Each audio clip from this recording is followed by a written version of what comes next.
Hola, ¿qué tal? Buenas noches. Bienvenido a hoy martes 19 de agosto en un nuevo Super Space. Hoy vale recalcar la importancia de que vamos a hacer un tema bastante importantísimo. Los saluda como siempre su amigo de siempre, Doret Aponte Piñeros. Para mí es un gusto, un honor estar acá en estos espacios tan importantes dentro de la vía libertaria en nuestra Alianza Libertaria de Iberoamérica. Antes de empezar, quiero recalcar porque somos Alianza Libertaria. Recordemos que Alianza Libertaria es una organización internacional conformada por los movimientos, partidos e instituciones libertarias de Iberoamérica para formar un movimiento continental que promueva el liderazgo civil, político y libertario en Iberoamérica. Hoy con un invitado súper importante, César Eduardo Santos, quien tiene una trayectoria bastante importantísima. Él es filósofo y autor mexicano y hoy vamos a redondear un tema bastante importantísimo y es Bukele, la reelección presidencial indefinida en América Latina. Antes de empezar, quiero recordarles que no olviden visitar nuestra página web www.alianzalibertaria.com. Sean todos bienvenidos. César, Eduardo, buenas noches, ¿cómo está? Ya les deseo el uso de la palabra. Perfecto. Arrancamos nuestro space, sean todos bienvenidos. El tema de hoy es Bukele y la reelección indefinida en América Latina. Le damos el paso a César Eduardo Santos. César, buenas noches, bienvenido y le deseo el uso de la palabra. Buenas noches, Doriet. Primero agradecerte a ti, agradecerle a la Alianza Libertaria de Iberoamérica, a México Libertario y demás organizaciones que me abren este espacio y sobre todo también felicitarlos, celebrar que abran este tema específico en un foro que está dedicado, vinculado a las derechas emergentes en América Latina, ¿no? Creo que esto habla mucho de su compromiso con la democracia, con el liderazgo civil y desde luego con su coherencia, digamos, político-ideológica en defender la democracia liberal, las instituciones frente a embates autoritarios que vienen de izquierda, pero también de derecha. Gracias.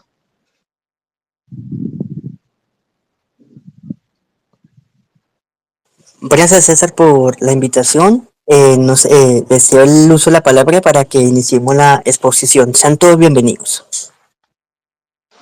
Gracias, Doriet. Pues yo lo que primero quisiera comentar es nuevamente decir que pues los embates en América Latina en contra de la democracia provienen no solo de la izquierda, si bien es una realidad que los proyectos autoritarios del socialismo del siglo XXI, sean en Venezuela, sean en Cuba o sean en Nicaragua, son mayoritarios, tienen una mayor proyección a lo largo del tiempo y han establecido, digamos, una política autoritaria por muchos años.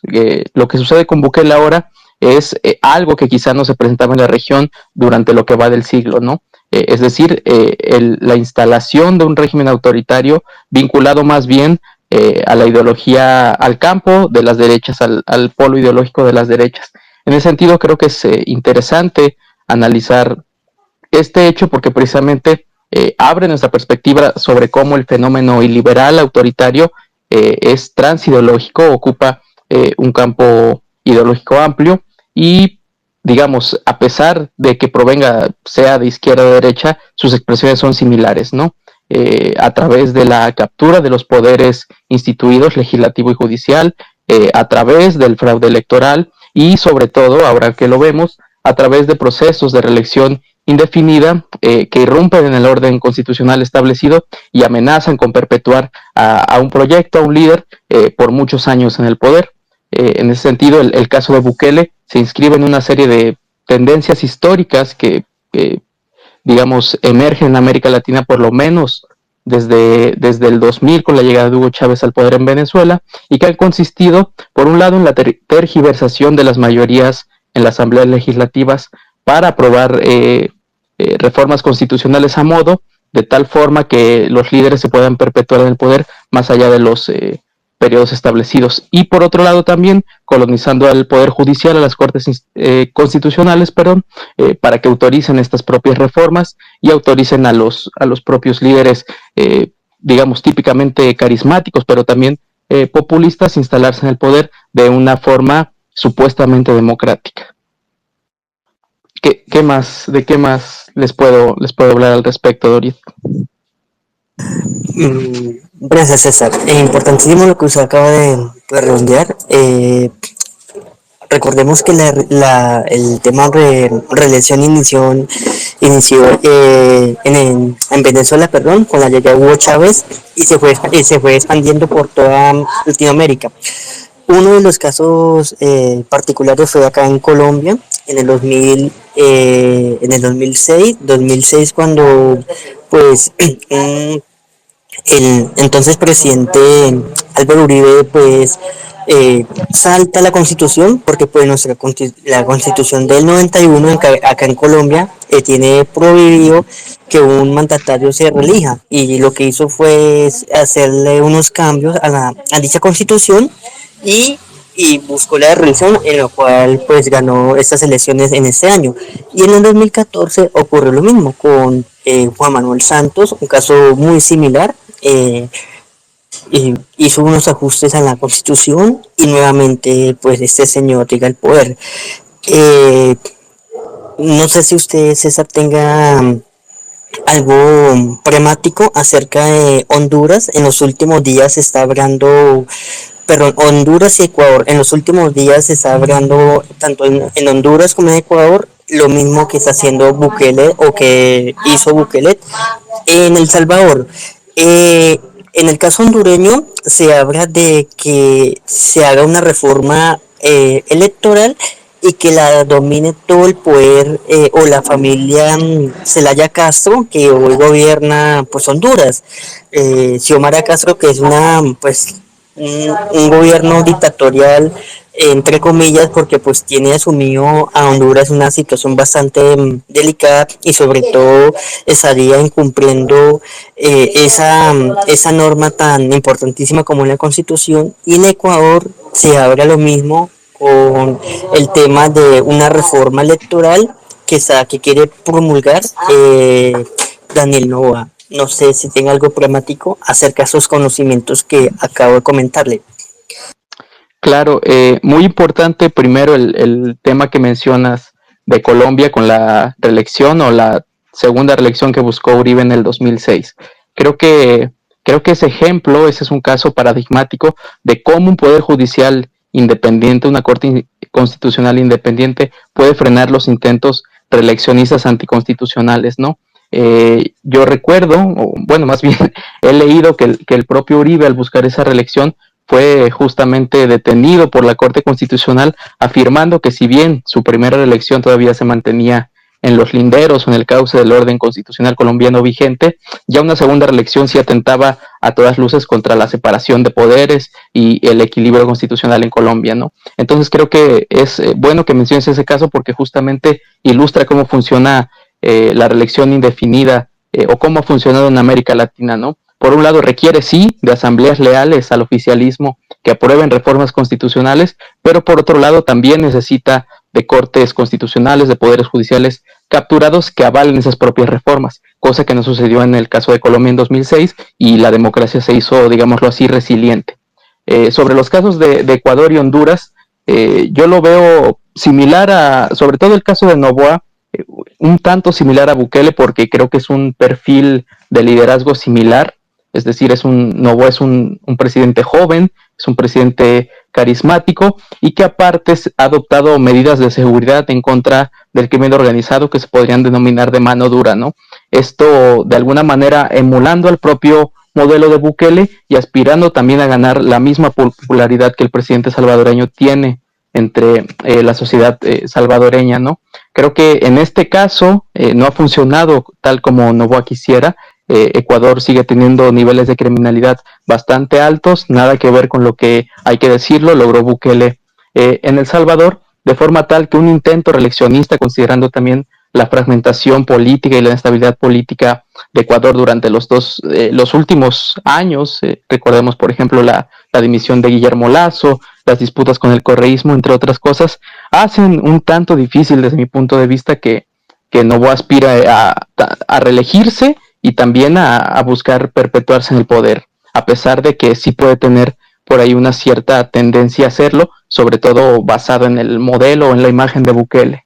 Por otro lado, el caso de Honduras lo veo, digamos, mucho más viable desde ese punto de vista, porque, bueno, la familia Zelaya Castro, como bien lo has mencionado, ha intentado colonizar a la manera que lo han hecho otros gobiernos antidemocráticos de izquierda, los poderes instituidos en Honduras. La propia Castro tiene un estilo populista de gobernar, típicamente populista, encontrando en la oposición enemigos casi existenciales a su proyecto de nación, aliándose además con gobiernos autoritarios como el de Venezuela, a quien ha respaldado en el plano diplomático y de cuyo dictador recibe también apoyo. Entonces, al caso de Honduras hay que estar muy pendiente porque recordemos que este año hay elecciones en donde Libre pues ha amenazado, el partido oficial, ha amenazado con desconocer el resultado si le es desfavorable.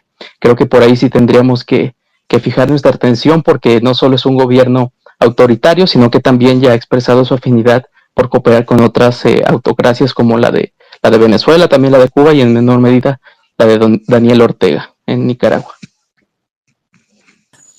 Gracias, César. Por aquí tengo una pregunta. Bueno, una no, varias. Bueno, la primera pregunta quisiera hacerle a usted es la siguiente. Perdón. El apoyo a Bukele se debe supuestamente a su combate a la delincuencia. ¿Qué tan importante es ese tema a su parecer? Sí, es un tema bastante importante de mi punto de vista. Hoy por la mañana entrevistaba a un especialista en seguridad centroamericano que dijo algo muy cierto. La cooperación internacional, sobre todo proveniente de Estados Unidos hacia Centroamérica durante los últimos 20 o 30 años, ha sido inmensa para combatir a la criminalidad, al narcotráfico, a las pandillas, etcétera, en países como Honduras, como Guatemala y como el propio Salvador. Y durante estos últimos años no hemos visto más que el acrecentamiento de la violencia, el aumento de las rutas del narcotráfico, de las masacres, del crimen transnacional y de la alianza entre las pandillas y los cárteles mexicanos, por ejemplo.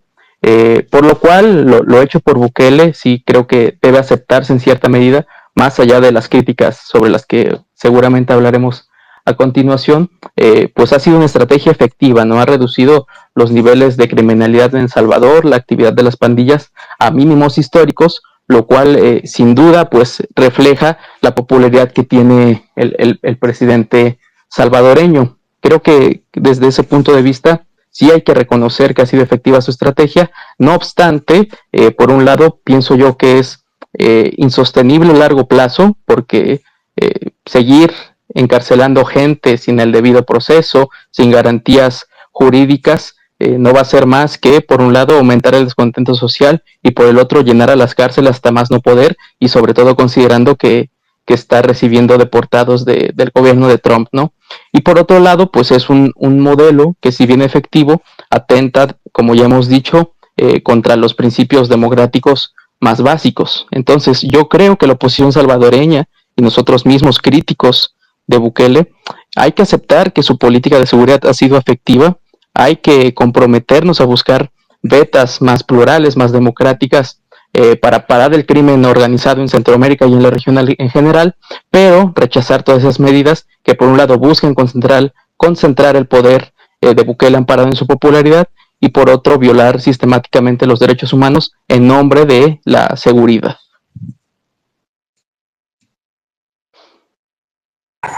Gracias, César. Sí, quiero de pronto poner algo práctico y es acá en Colombia. eh, Estamos iniciando un proceso preelectoral, ¿sí? Y pues le han preguntado varios candidatos, sobre todo candidatos de centro derecha y derecha, que cuál va a ser el modelo a continuar acá en Colombia, porque pues voy a hacer un repaso muy sucinto y es lo siguiente. El gobierno de Gustavo Petro pues prometió darle a Colombia la mayor importancia de la seguridad, pero hoy pues ese modelo de paz total en seguridad fracasó. Y a él le han preguntado pues acá en Colombia que si el modelo Bukele es permitente, es importantísimo, tiene un paradigma importantísimo en Colombia. Y según él dice que el gobierno de Bukele, o el modelo de Bukele, perdón, es muy similar a la Alemania de Hitler. Y bueno, pues ese señor siempre habrá, me perdonan la expresión, ridiculeces que no tienen como coherencia a la hora de cuando el periodista o el medio de comunicación le pregunta a la persona acerca del tema. Pero pues acá siempre los precandidatos en este momento acá en Colombia siempre dicen que ellos quieren seguir el modelo de Bukele, porque el modelo de Bukele en seguridad es mucho mejor que el modelo actual de Petro. Y sobre todo hay unos candidatos o precandidatos que han puesto sobre la mesa un caso muy similar a la de El Salvador, y en este caso es volver a romper el paradigma de la constitución de 1991 y volver a buscar la reelección, perdón. Entonces, pues uno queda a veces plasmado, queda uno a veces asombrado, porque vemos que no hay coherencia, y sobre todo que tanto que pues aquí hablan y critican pues los modelos autoritarios, pero hoy vemos que ellos mismos se están arrollando pues a estos sistemas. César, la siguiente pregunta es la siguiente. Un segundo. Eh, Usted señala que el autoritarismo es transversal, perdón, a las ideologías. Al respecto, el autoritarismo de Bukele es torpe que el de Hugo Chávez o Evo Morales. ¿Y por qué? Vale, vale. Sobre lo primero que menciona sobre el caso de Colombia y lo que sucede con Petro, creo que es feliz decir que coincidimos en que ciertamente es ridículo lo que propone el presidente y lo que suele declarar públicamente el propio Petro, ¿no? Sobre su modelo de seguridad pública de la paz total, creo que no dista en mucho de lo que propuso el anterior presidente de México, López Obrador, también de izquierda y muy, muy afín a Petro, sobre su estrategia de abrazos no balazos, ¿no? Es decir, en lugar de utilizar de manera legítima la violencia o el aparato de violencia y de seguridad del Estado en contra del crimen organizado, relajar esas medidas y buscar supuestamente atender las causas por medio de ayudas sociales, de pactos con el propio crimen organizado, que una y otra vez fallan y no hacen más que aumentar la violencia, las masacres y desde luego el sentimiento de inseguridad entre la población. Creo que no es un ejemplo tan distante al de Petro, ¿no? Por ejemplo, con estos fallidos intentos iniciales de acordar la paz con el ELN y con las disidencias de las Fuerzas Armadas Revolucionarias Colombianas, no han hecho más que acrecentar el crimen, empoderar a estos grupos criminales y desde luego restar popularidad al proyecto de izquierda de Petro y de López Obrador, que pues no distan en mucho, ¿no? Al final se convergen en grupos como el Foro de Sao Paulo. En este sentido, creo que tras el fracaso de esas políticas, esos modelos de seguridad supuestamente progresistas, estamos asistiendo a una suerte de buquelización de la seguridad pública en América Latina, en donde candidatos de todas las ideologías y de todas las corrientes han propuesto adoptar un modelo de mano dura similar al de Bukele, ¿no? La propia Xiomara Castro de izquierda ha buscado imitarlo a través del estado de excepción. Ahora los candidatos más de derechas en Chile, como Evelyn Maffei, el propio José Antonio Cast o incluso Kaiser, pues han aludido a usar ese modelo como manera efectiva de combatir el crimen. Entonces, sin duda que el paradigma de las izquierdas regionales en su forma de combatir el crimen organizado, que consiste por un lado en abandonar las medidas coercitivas y el aparato de violencia legítima del Estado y por otro lado pactar incluso con grupos criminales, está en decadencia, y lo que vemos es un aumento del entusiasmo por las políticas de seguridad de Bukele, que cabe decir también están atravesadas por pactos con las pandillas, como ha demostrado una y otra vez la prensa independiente en El Salvador.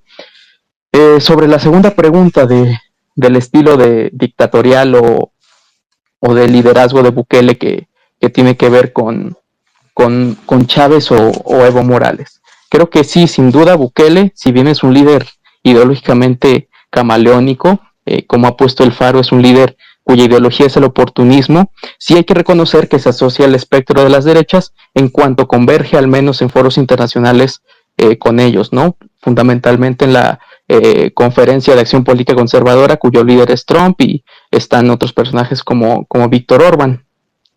En ese sentido, más allá de esta tendencia hacia la derecha del propio Bukele, hay que reconocer que pues su estilo no dista mucho del populismo propugnado por el propio Morales, por Hugo Chávez, por López Obrador aquí en México, entre otros, lo cual da cuenta de que estos liderazgos y proyectos iliberales no tienen mucho que ver con si son de izquierda o derecha, sino más bien con su vocación antidemocrática y antiliberal. Sin dudas, el toolkit, digamos, la caja de herramientas de todos estos liderazgos provengan de movimientos de derechas o de izquierda, convergen en muchos aspectos, ¿no? Primero, acceder al poder a través de elecciones, después de instalarse en el poder, capturar instituciones políticas, desde las cortes, desde la propia asamblea, desde otros organismos independientes, para acumular progresivamente poder. Incluso en su propio discurso lo podemos notar, ¿no? Siempre buscando a la manera populista identificar un cierto enemigo existencial a su proyecto que buscan destituir de la propia nación, ¿no? Chávez lo encontraba en los así llamados escuálidos, ¿no? O en el neoliberalismo, al igual que Evo Morales. Ahora Bukele lo encuentra en la comunidad internacional que dice que está en su contra, entre otros. Entonces, creo que sí, Bukele es una muestra muy clara de que, pese a su vocación de derechas, comparte muchas cosas con otros proyectos iliberales de izquierdas que buscan simple y llanamente acumular poder, disminuir el pluralismo político y adueñarse del Estado como si fuera un patrimonio propio.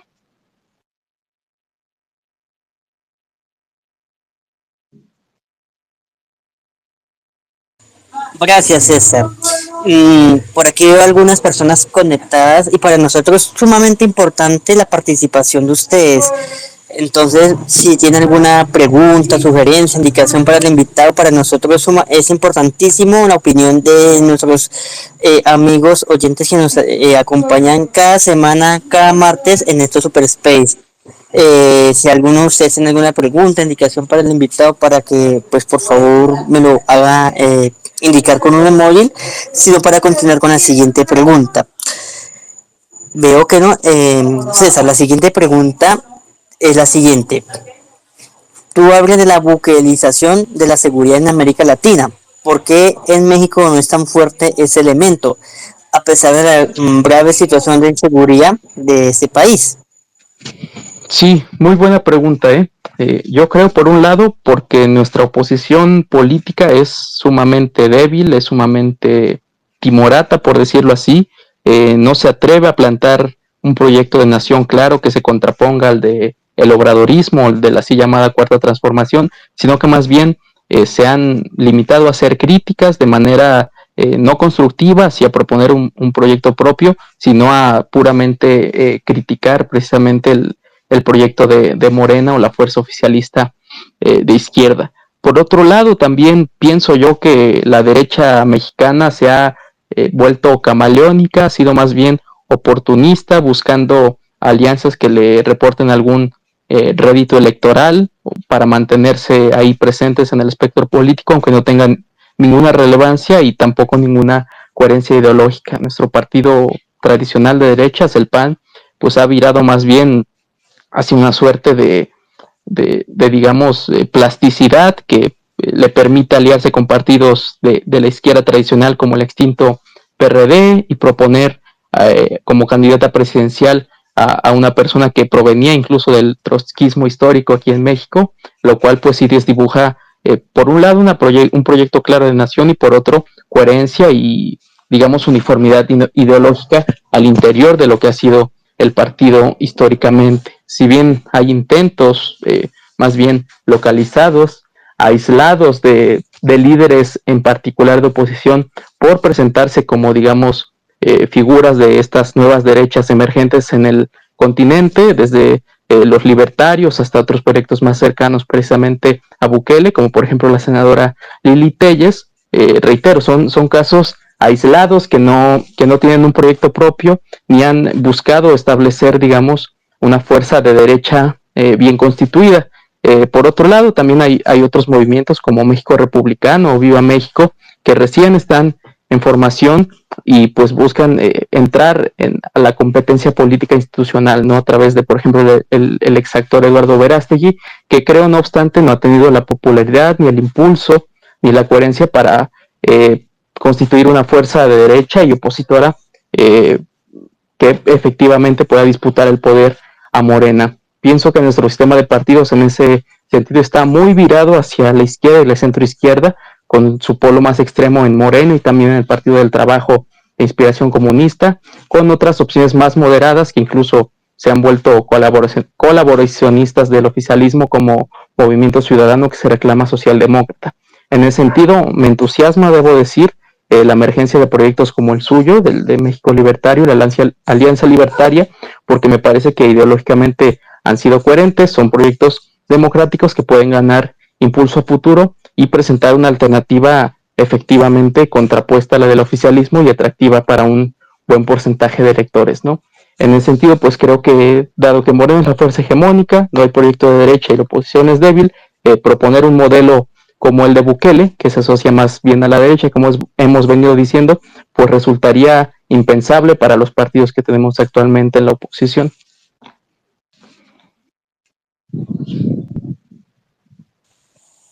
Gracias, César. Sí, importantísimo lo que usted acaba de redondear y yo quiero tocar o a dar un tema o algo para práctico, perdón.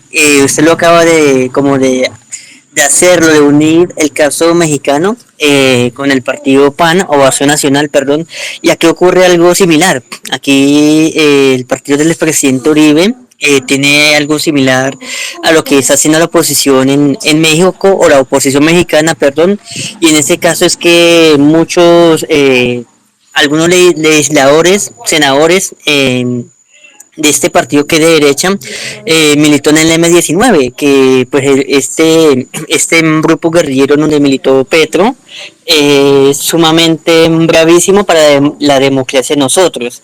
Y en otro caso similar es que acá en Colombia los medios de comunicación han silenciado y callan la verdad. Y la verdad es que hay una senadora que critica mucho a Petro y, mejor dicho, le hace la vida imposible a Petro, perdón. Pero en este caso, no, ella no dice que el esposo de ella pues trabaja en el gobierno de Petro. Esa es la dura realidad en Colombia, de que pues acá los medios de comunicación han silenciado la verdad, y pues uno debe de enterarse de la verdad a través de otros medios, porque aquí la libertad de expresión a veces se comete en un delito para tanto para el gobernante como para quien pues opone al gobierno, pero la verdad, pues si hacemos un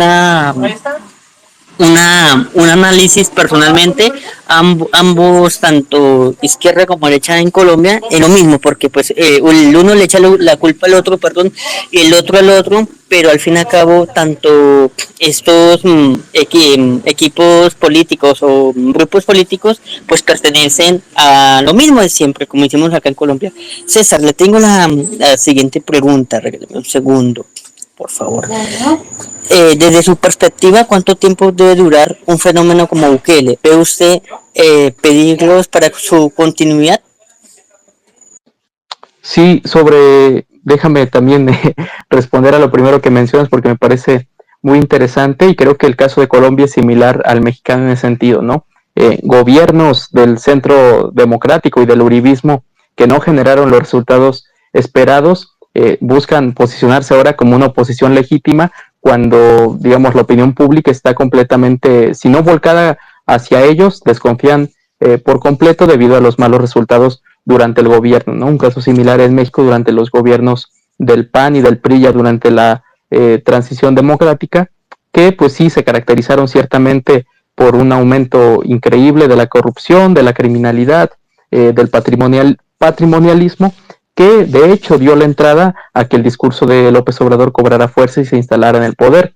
En ese sentido, pues creo que los partidos tradicionales o el sistema de partidos tradicional, tanto en Colombia como en México, está quedando a deber para constituirse como una oposición legítima, perdón, y ciertamente constituir fuerzas electorales que puedan ganar escaños, ganar la propia presidencia y plantar cara a los proyectos antidemocráticos de izquierda como lo son el petrismo y el obradorismo. Es necesario, creo yo, urgente reconstituir ese propio sistema de partidos en búsqueda de nuevas opciones que disputen el poder a las izquierdas antidemocráticas con perspectivas innovadoras, populares, etcétera, ¿no? Entonces, pues veamos qué pasa en los próximos ciclos electorales. Ustedes están al borde de uno mismo y acaba de suceder algo lamentable, ¿no? Con lo de con lo de Miguel Uribe, que es creo una muestra más de cómo a Petro se le está saliendo de control el país y la violencia. Y por otro lado, acá en México, pues todavía no tenemos la posibilidad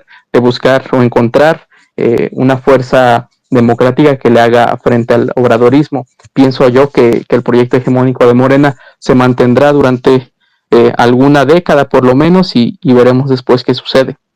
Con lo cual conecto con la pregunta al respecto de Bukele, ¿no?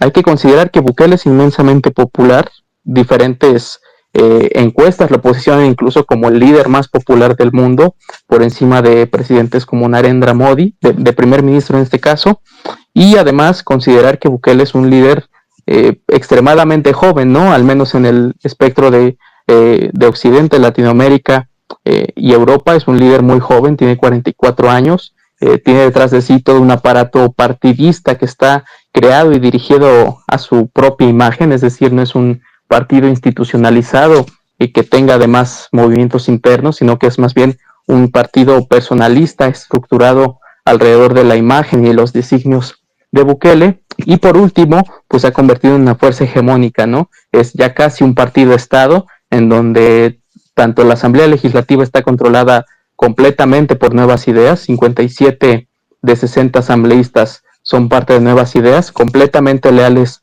a Bukele. Por otro lado, la Corte Constitucional igual completamente cooptada por el oficialismo, casi por la fuerza, y la oposición prácticamente inexistente, los movimientos sociales desarticulados, los organismos, digamos, de transparencia y de rendición de cuentas que le pudiesen hacer un contrapeso a Bukele, como el periodismo independiente o de Defensoría de Derechos Humanos, se encuentran ya casi todos en el exilio, sino encarcelados.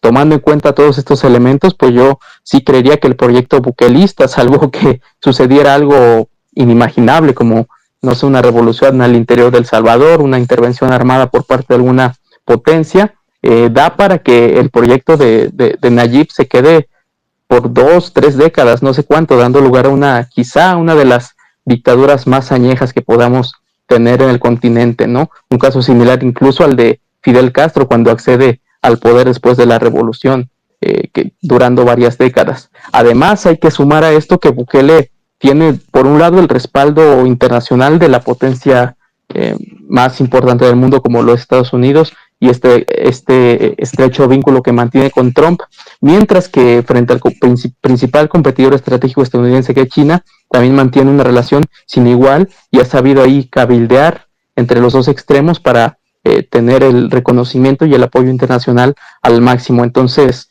creo que Bukele ha sabido apoderarse del Estado salvadoreño, del sistema político salvadoreño, y yo creo que su proyecto puede durar varias décadas.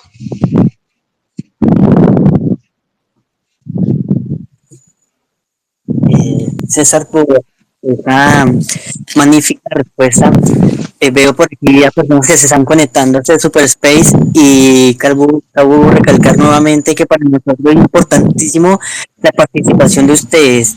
No sé si hay alguna de las personas tiene alguna pregunta, indicación, sugerencia para el invitado para que por favor me la haga indicar con un emoji y cederle el uso de la palabra.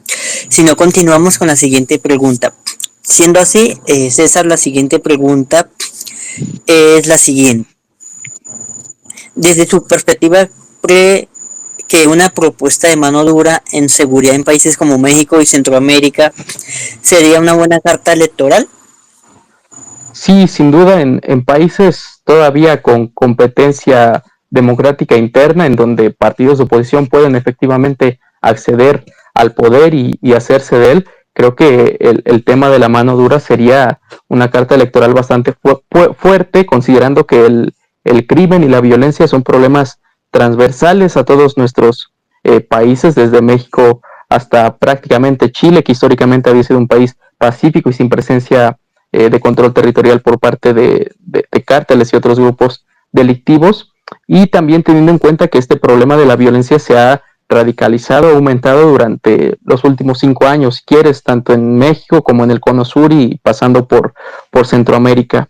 La Carta de la Mano Dura sin duda jugaría un papel importante en las plataformas electorales de diferentes partidos, siempre y cuando sea acompañada de lo que ya mencionaba, ¿no?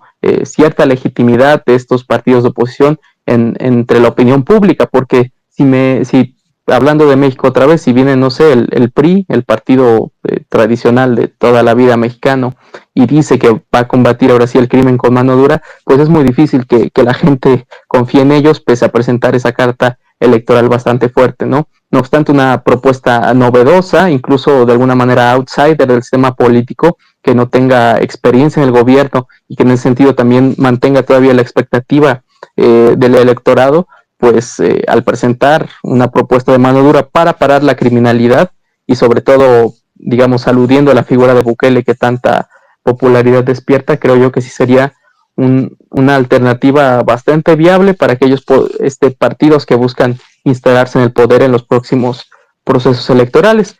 Y reitero, ¿no? Ya lo estamos viendo en todos los países que van a enfrentar elecciones en los próximos meses o en el próximo año. Chile, básicamente todos los candidatos de derecha han optado por asumir este discurso de la mano dura. En Colombia ya lo mencionabas, entre otros países, ya mencionaba también el caso de Honduras, que tiene elecciones este año. Entonces, pues no sería difícil ver, por un lado, que más candidatos adopten este discurso, y por otra parte también que nuevos partidos, nuevos proyectos políticos se estructuren alrededor de esta misma idea de adoptar medidas similares a las de Nayib Bukele, aunque también considerando el costo político que eso pudiera tener al considerar o evidenciar que pues esta estrategia de seguridad está basada o fundamentada en gran parte en el estado de excepción y en la supresión de garantías individuales y del debido proceso que han ocurrido ya en El Salvador.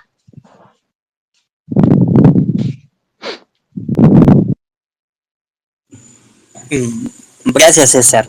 Importantísimo lo que pues acaba de mencionar, y de verdad pues uno a veces queda un poco asustado porque pues hay modelos que siguen el modelo político de Bukele, y sobre todo buscando a veces violar la norma importantísimo como una constitución que tiene pues las naciones para buscar y tener sus derechos y sus deberes, y en ese caso pues a veces vemos que los gobernantes lo que busca es un beneficio propio, y es la reelección, una reelección para continuar en el poder, y muchas veces vemos que pues estos gobernantes lo que hace es empaparse más en el poder y no en buscar pues una solución a las enormes problemáticas de su nación. César, la siguiente pregunta es la siguiente.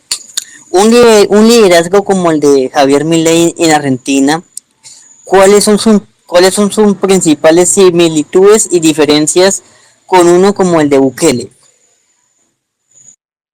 Muy buena pregunta. He leído algunos artículos al respecto y creo que es muy interesante notar cómo Milei, si bien tiene un gran compromiso con sus socios internacionales, desde Trump hasta Bukele, es verdad que ideológicamente y en una cuestión axiológica de principios, el proyecto libertario de Milei pues se distancian mucho de ambos proyectos, ¿no? Quiero aludir al tema de Trump porque me parece importante. El proyecto de Trump pues es un populismo nacionalista, por decirlo así, conservador, que busca incluso suprimir derechos de minorías étnicas y sexuales, prohibir ciertos discursos en la esfera pública que tienen que ver con el así llamado progresismo, ideología woke, mientras que Milei, desde este punto de vista, desde esta perspectiva de la libertad individual como principio último de la política, pues sí considera, y creo que lo ha dicho explícitamente, que temas como por ejemplo la diversidad sexual no deberían atañirla al Estado siempre y cuando no impliquen un gasto para la administración pública, ¿no? Es decir, cada quien tiene derecho a la autodeterminación de su personalidad y de su modo de vida, siempre y cuando no se inmiscuya en los asuntos que tienen que ver con la administración pública, ¿no? Creo que este es un primer principio que distancia a Milei de Trump, pero también de Bukele, por cuanto medidas como el estado de excepción, por ejemplo, suprimen garantías individuales, que creo que Milei no estaría tan de acuerdo, puesto que precisamente clausuran este espacio de libertad individual y de decisión individual como espacio último de la política, ¿no?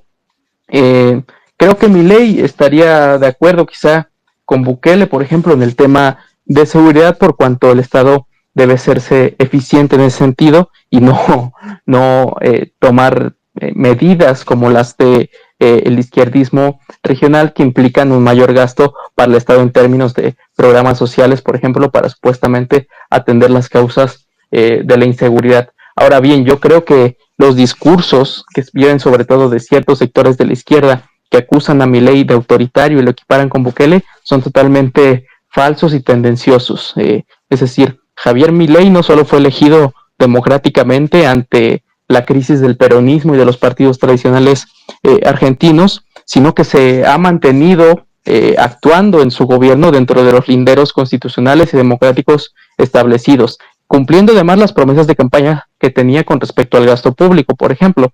En ese sentido, llamarlo autoritario por tomar decisiones que sí, controvertidas o incluso impopulares, no implica ningún riesgo para la democracia. Entonces, hay que diferenciar claramente su gobierno libertario, democrático, de derechas, con otro proyecto de derechas como el de Bukele, que no es para nada democrático, lo que vamos a ver con esta reelección o este intento de reelección anticonstitucional, con la supresión de garantías individuales, etcétera, ¿no? Cosa que Milei pues no presenta, ni creo que presente, porque a mí me parece que es un líder democrático, con un discurso un tanto disruptivo, a veces incendiario, algunos dirían, pero que de ningún modo es un autócrata o un dictador como algunos sectores de la izquierda lo quieren pintar, ¿no? Entonces creo que hay que partir ante todo de esa distinción.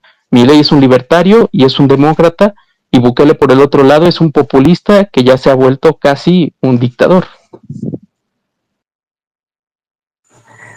Gracias, César. Para empezar a cerrar ese space, veo que algunas personas han conectado a acompañarnos en la noche de hoy. Si alguno de ustedes tiene alguna pregunta, sugerencia, indicación para el invitado, por favor me lo hace indicar con un emoji para darle el uso a la palabra, sino empezar a cerrar ese space en la noche de hoy tan importantísimo como un tema como es la reelección indefinida en América Latina.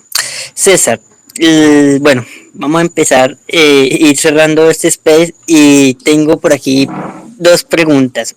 La primera, usted se ha referido en varias ocasiones a la situación de Chile. ¿Cuál es su opinión sobre la próxima elección presidencial en Chile, y cuál es su opinión de la derrota del socialismo boliviano? Muy bien, muy interesantes preguntas y complejas, ¿no? Pero creo que son también dos procesos en puerta. Bueno, el de Bolivia ya en desarrollo y el de Chile en puerta, interesantísimos. Por un lado, creo que ambos, o sea, tanto las elecciones de Bolivia de este año como las próximas en Chile, se inscriben en un ciclo de alternancias en América Latina que tiene por lo menos alguna década. Si bien algunos analistas y académicos han querido ver en estos giros un giro total, ya sea a la izquierda o a la derecha, por ejemplo, cuando Alberto Fernández y López Obrador ascienden el poder y después casi en sucesiva también llegan Petro y Chile, quisieron ver un nuevo giro a la izquierda, similar al de inicios de siglo. Creo que más bien estamos hablando de un proceso de alternancias en donde los proyectos oficialistas formalmente elegidos no cumplen con las expectativas ni de su electorado ni del público en general, y entonces las siguientes elecciones pues cambia el poder hacia el proyecto opositor. Creo que ambos procesos electorales, tanto el de Chile como el de Bolivia, deben entenderse así y no como un giro a la derecha, como muchos también lo han querido ver a partir del triunfo de Noboa, de Milei, la popularidad que está ganando la derecha en Chile, ahora la pérdida masiva de votos del MAS en Bolivia, etcétera. Creo yo que más bien se trata de una alternancia natural en democracia y aún más natural si consideramos los malos resultados, sobre todo económicos, de gobiernos como el de Luis Arce en Bolivia y como el de Boric en Chile, que además vino acompañado de el aumento de inseguridad, de un fracaso absoluto en su principal promesa de campaña, como fue la nueva constitución, etcétera, ¿no? Por otro lado, ya hablando más específicamente de cada país, el caso de Chile, pues creo que refleja también digamos, la innovación que están haciendo las derechas globalmente para posicionarse en el panorama político, ¿no? Tenemos entre los líderes o entre los candidatos más populares, no solo al derechismo tradicional de Evelyn Matthei, sino también dos propuestas nuevas, de algún modo disruptivas, que no precisamente comulgan con esta visión conservadora clásica, ¿no? José Antonio Cast, un líder más cercano a Trump, que incluso converge en la Conferencia Política de Acción Conservadora con él, y por otro lado, Johannes Kaiser, que es más bien un libertario descontento con las propuestas actuales de derecha por no atender ciertos principios que el derechismo contemporáneo esperaría, y que forma su propio proyecto y parece que puede tener algunos triunfos, sobre todo a nivel de la Asamblea Nacional Chilena, ¿no? Por otro lado, en el caso de Bolivia y la derrota abrupta y total del MAS, pues creo que era algo esperable, ¿no? El MAS tiene 20 años gobernando, si bien durante un periodo, durante la primera presidencia de Evo Morales hubo avances en términos económicos e incluso ampliación de derechos, las administraciones del MAS se caracterizaron no solo por una corrupción rampante, sino también por prácticas antidemocráticas que buscaron situar a Evo como un nuevo caudillo y como un nuevo aspirante a dictador en América Latina. Por fortuna para todos nosotros no se cumplió esa consolidación del proyecto iliberal del MAS, y pues aunado a sus malos resultados, dará paso a que dos aspirantes de derecha también lleguen ahora al balotaje, ¿no? Entonces, reiterando lo que dije al principio, es, creo yo, un ciclo natural de alternancia ante los fracasos de la izquierda regional, y por otro lado, un triunfo ciertamente de las derechas al buscar innovar nuevos proyectos que los posicionen en el panorama político latinoamericano de manera heterogénea, ¿no? Porque como ya dije, pues estas derechas no son en sí mismas similares, incluso mantienen conflictos entre ellos. Entonces estaremos viendo seguramente el posicionamiento tanto a nivel legislativo como en la presidencia de proyectos de derecha que tienen entre sí propuestas muy disímiles.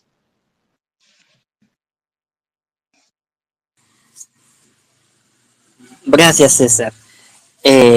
Bueno, para empezar a cerrar ese space, tengo la última pregunta, pero cabe resaltar lo importantísimo, lo que usted nos acaba de redondear, y le tengo una noticia a César que está ahorita sucediendo en Colombia, acerca de un personaje que pues le tocaba el tema, lo mencioné al principio del space, y doy la noticia para continuar con la siguiente pregunta y empecé a cerrar el space. La Corte Suprema de Justicia en Colombia acaba la orden de dar por libertad, por término indefinido, la libertad del expresidente de Colombia, perdón, Álvaro Uribe Vélez.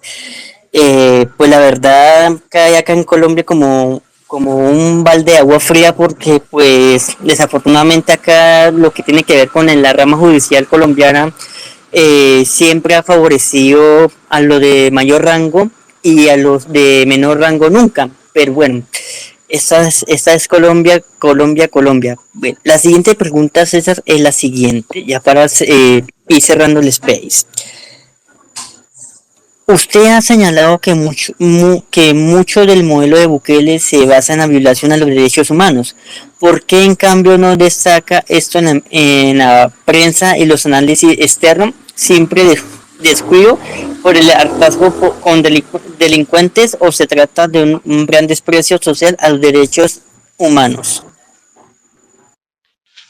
Sí, bueno, yo desde el punto de vista de lo que estamos hablando, de la democracia liberal, creo que por un lado no hay que omitir que si bien el crimen organizado existe y comete violaciones de derechos humanos cada día, esto no debe, por otro lado, justificar que un gobierno tome medidas que también restringen derechos humanos. Yo, por mi parte, y esto puede sonar, digamos, de algún modo poco alentador o no lo sé, pero yo estoy de acuerdo en que criminales convictos, probados, sean detenidos y sean encarcelados en estos centros de máxima seguridad como el SECOT. Creo que ahí nadie estaría en desacuerdo en que el crimen organizado y las pandillas que han cometido tantos crímenes y han lesionado tanto al tejido social centroamericano sean efectivamente encarcelados y cumplan penas prolongadas para que no vuelvan a cometer estos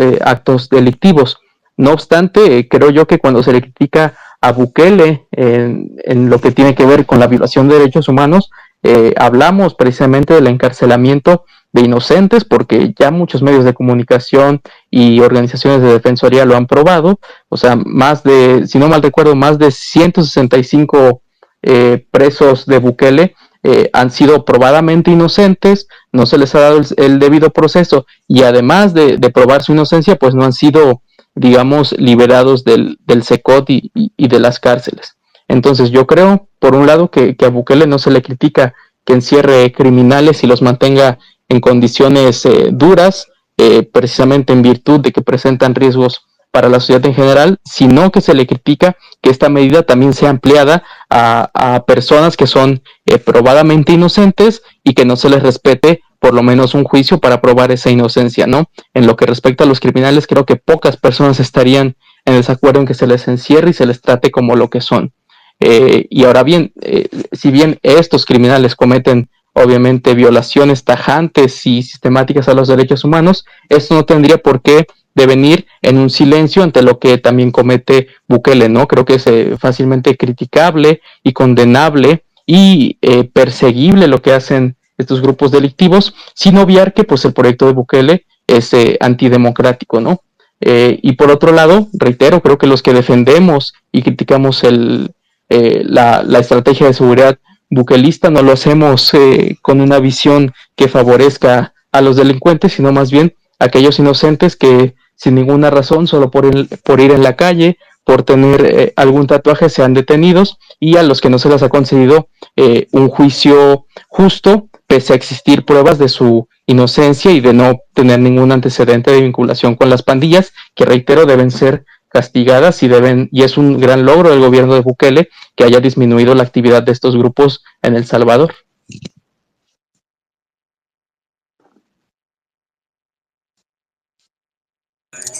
Así es, César. Bueno, César, me va a tocar un día de estos eh, que me enseñe unas frases importantísimas lo que usted acaba de reunir en ese de hoy y de verdad pues agradecerle por el espacio, pero antes de irnos quiero hacerles dos invitaciones importantísimas eh, y una de ellas es que a través de nuestro canal de YouTube la Alianza Libertaria entre a ver el estudio que acabamos de hacer hace unos días con el economista Sael Polo, que se denominó Libre Comercio y Narcotráfico, acerca de las relaciones internacionales y todo lo que tiene que ver con el tema del narcotráfico, el libre comercio entre México y Estados Unidos. Y para la siguiente semana, el próximo martes 26 de agosto, se acabó ya este año prácticamente.